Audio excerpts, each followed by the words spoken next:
हाँ जी, स्वागत है आप सभी का आपके अपने YouTube channel sky chemistry classes के अंदर। और आज की क्लास के अंदर अपन देखने वाले हैं प्रेरणिक प्रभाव पार्ट थर्ड, यानी इंडक्टिव इफेक्ट एप्लीकेशन पढ़ रहे थे अपन, उसका भाग 3। और उसमें एल्कोहलों की क्रियाशीलता प्रेरणिक प्रभाव से कैसे प्रभावित होती है। तो आओ देखते हैं एल्कोहलों की क्रियाशीलता, रिएक्टिविटी ऑफ एल्कोहल्स। अब एल्कोहल जो है वो आप जानते हैं 3 टाइप के होते हैं मुख्य रूप से, और वैसे इनकी 4 कैटेगरी अपन बना देते हैं।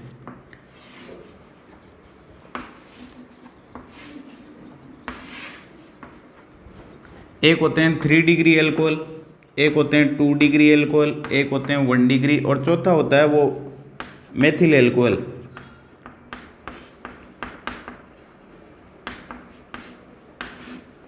अब ये होते कौन कौन से हैं? तो 3 डिग्री में जिस कार्बन से OH जुड़ा हुआ है उस कार्बन से 3 कार्बन और जुड़े हुए होंगे,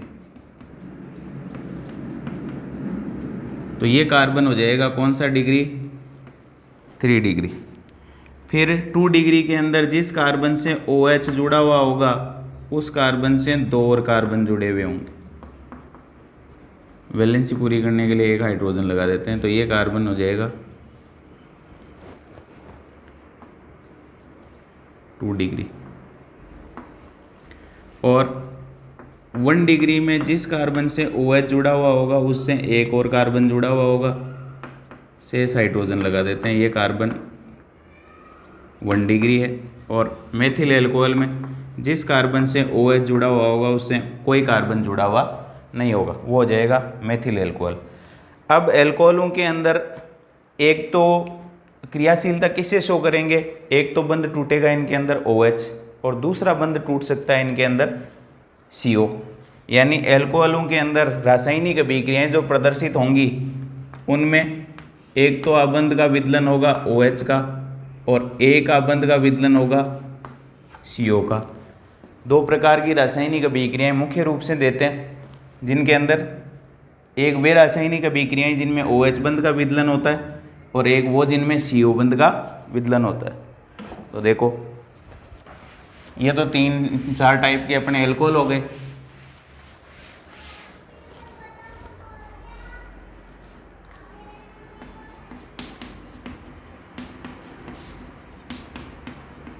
एल्कोहलों की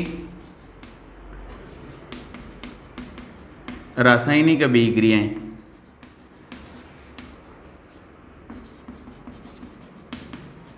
तो क्रियाशीलता तो उसी से शो करेंगे, आबंध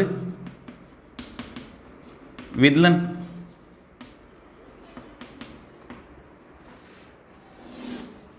एक आबंध होगा ये R, ये और ये H,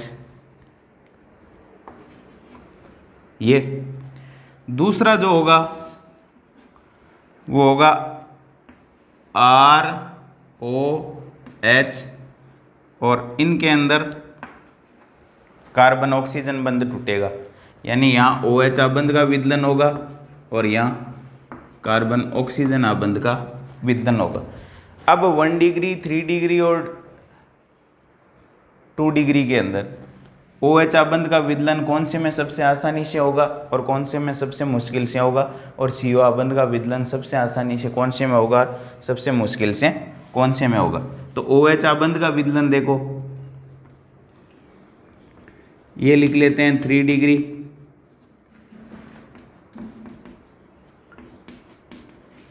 ये 2 डिग्री,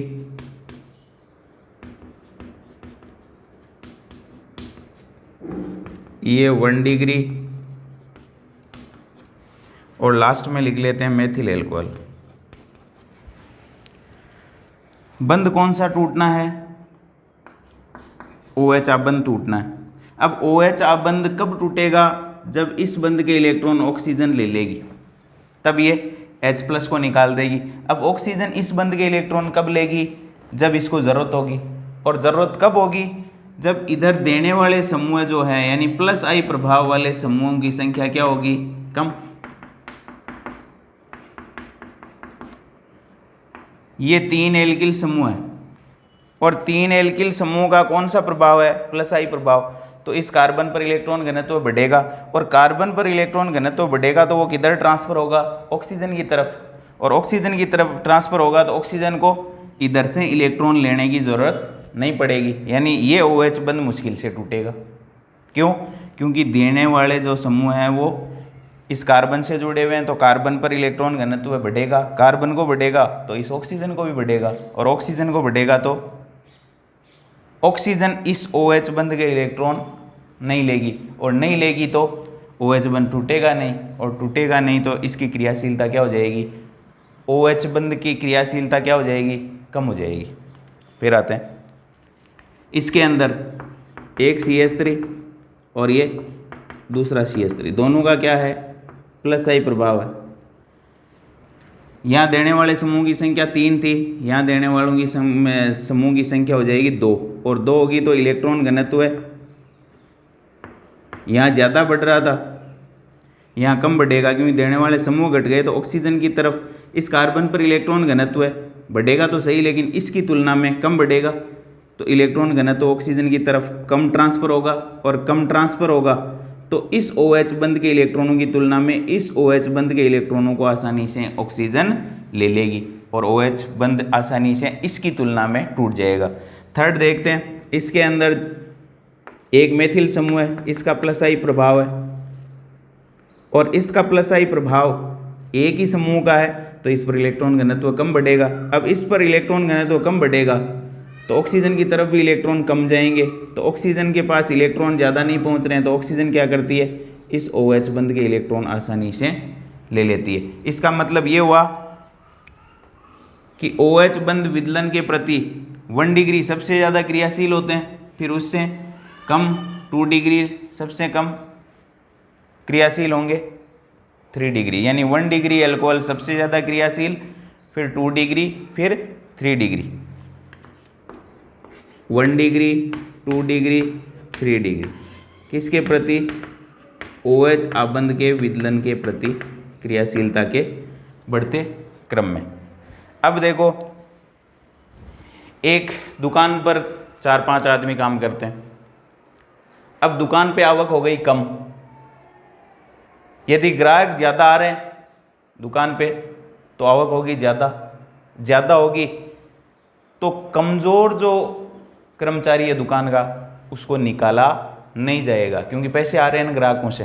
तो इधर देखो, ये दुकानदार है, ये सेठ जी हैं, ये मुनीम है, और ये 3 जो हैं उसके कर्मचारी हैं अंडर में काम कर रहे हैं।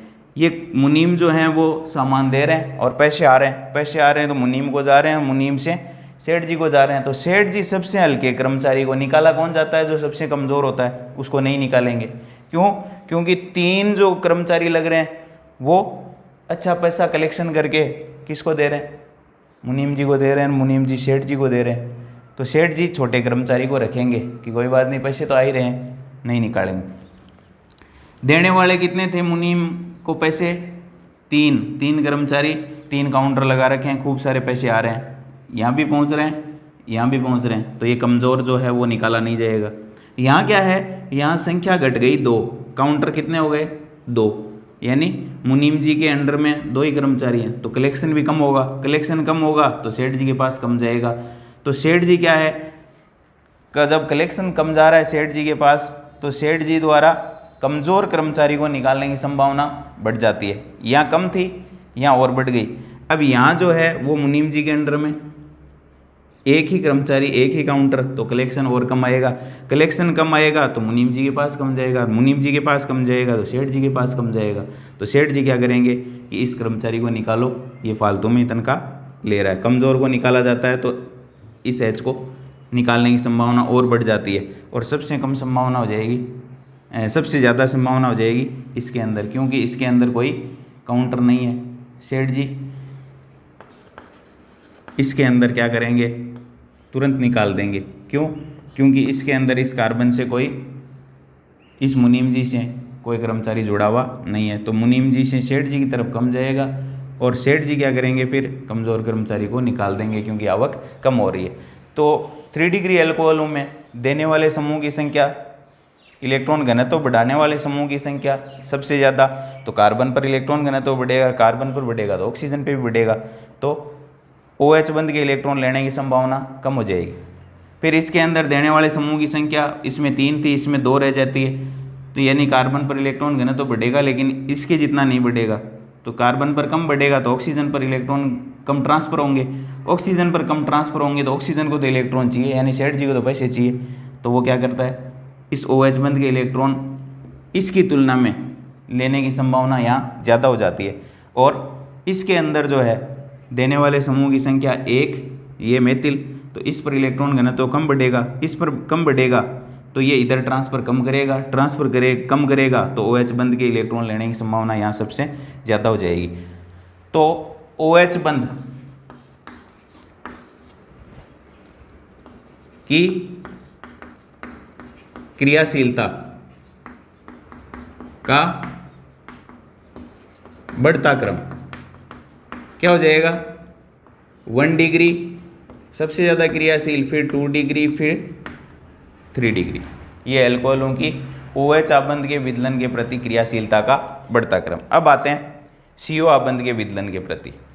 अब CO आबंध के विदलन के प्रति यानी कार्बन ऑक्सीजन बंध टूटेगा, OH बंध की तो देख चुके। अब यहाँ जो है OH आबंध के बाद जब CO बंध टूटेगा कार्बन ऑक्सीजन, तो यहाँ क्रियाशीलता किसकी ज़्यादा होगी और किसकी कम होगी। तो पहले लिख लेते हैं 3 डिग्री अल्कोहल, फिर लिख लेते हैं 2 डिग्री अल्कोहल,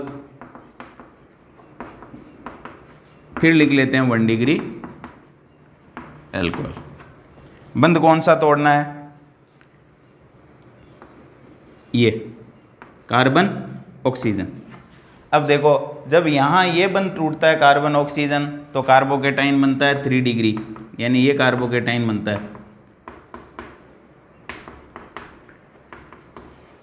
यहाँ जब CO बंध का विदलन होता है तो कार्बोकेटाइन बनता है 2 डिग्री, और यहाँ जब CO आबंध का विदलन होता है तो कार्बोकेटाइन बनता है 1 डिग्री।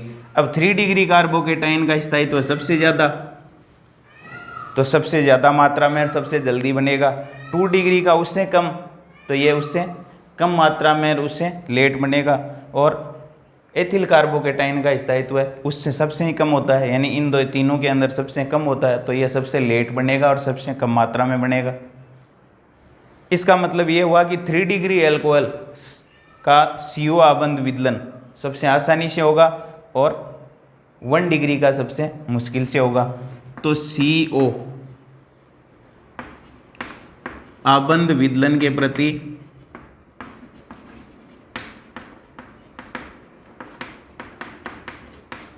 अल्कोहलों की क्रियाशीलता का क्रम क्या हो जाएगा, क्रियाशीलता का बढ़ता क्रम, इंक्रीजिंग ऑर्डर। 3 डिग्री सबसे ज़्यादा क्रियाशील, फिर 2 डिग्री, फिर 1 डिग्री। ये क्रियाशीलता क्या हो जाएगा, बढ़ता क्रम, क्योंकि इसमें 3 डिग्री कार्बोकेटाइन बनेगा जो सबसे स्थायी होगा, इसमें 2 डिग्री वो उससे कम स्थायी होगा, इसमें 1 डिग्री बनेगा वो सबसे कम स्थायी होगा। इसलिए 3 डिग्री अल्कोहलों में CO आबंध का विदलन सबसे आसानी से, फिर 2 डिग्री में और 1 डिग्री में सबसे मुश्किल से CO आबंध का विदलन होता है। तो ये है अल्कोहलों की रासायनिक अभिक्रियाओं में आबंध विदलन के प्रति क्रियाशीलता के क्रम, OH आबंध का विदलन और CO आबंध का विदलन।